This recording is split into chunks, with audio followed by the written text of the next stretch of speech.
The Alberta NDP have formed a new provincial agency, Energy Efficiency Alberta, that's tasked with the job to support people in reducing greenhouse gas emissions, energy use, and keeping energy costs down. You know, because being bombarded with outrageous carbon taxes isn't enough to make you think twice. And a concept like turning off the lights while you're not at home is too difficult for you to comprehend. The price tag? $645 million over 5 years of taxpayer money. A panel has been established, public engagements will be made, the panel will make recommendations, and plans will be implemented in 2017. So clearly, the NDP is trying really hard to make this carbon tax acceptable, with over $5 million being spent on ads and this new initiative that the government thinks is going to cut your costs. The $645 million is concerning, but what's more concerning is who's on the panel. Dr. David Wheeler, the president and vice chancellor at Cape Breton University, is the chair of the NDP's new panel, and his description on the member page sounds actually quite impressive, but there's one thing missing. What wasn't mentioned is that Wheeler was the chair of another panel that recommended that a stop on fracking remain in place in Nova Scotia, even though the report that was completed found that fracking wouldn't result in anything catastrophic.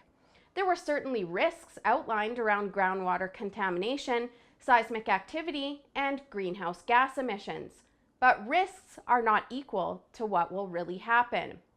There's not a lot of exploration activity going on in Nova Scotia, but test wells show that both oil and gas is present, and there's a lot of it. Right now, Nova Scotia gets most of their electricity from coal at around 55%. The rest is derived from thermal and renewables like wind and hydro, and also from independent sources. They also use some oil and gas, and there's pipeline infrastructure in place. Natural gas resources would surely drive the already astronomical costs that Nova Scotians pay in bills down. For electricity alone, and based on the use of 1,000 kilowatt hours, it would run you $158.83, unless you have approved electric thermal storage, in which you are charged by the time of day. Even at the lowest rate from 11 p.m. to 7 a.m., the cost is double that of Alberta. In Alberta, we pay about 3.5 cents per kilowatt hour, so 1,000 would cost you about $36.11. During the NDP convention in Calgary recently, a fracking moratorium was one of the resolutions up for discussion and was quickly put to rest.